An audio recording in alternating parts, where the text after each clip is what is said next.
पुण्यापासून अवघ्या 30 ते 35 किलोमीटर अंतरावर पुरंदर तालुक्यात एक प्राचीन मंदिर स्थित आहे। हे मंदिर म्हणजे संगमेश्वर मंदिर। सासवड येथील संगमेश्वर मंदिर हे कऱ्हा आणि चांबळी नद्यांच्या संगमावर वसलेले आहे।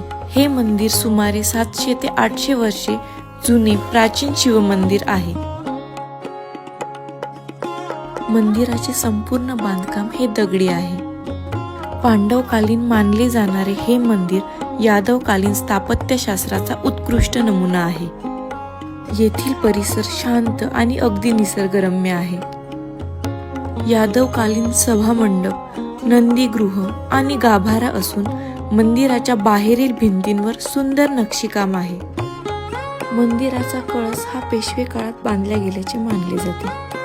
कऱ्हा आणि चांबळी या नद्यांच्या पवित्र संगमावर हे मंदिर असल्यामुळे त्याला संगमेश्वर नाव मिळाले।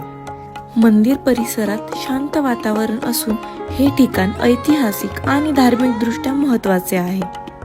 येथे फोटोशूट आणि प्री वेडिंग शूट साठीही लोक येतात। तर पुणेकरांनो, तुम्ही अजूनही हे मंदिर बघितले नसेल तर एकदा नक्की भेट द्या आणि अशा विविध ठिकाणांसाठी पुणे होलिकला नक्की फॉलो करा।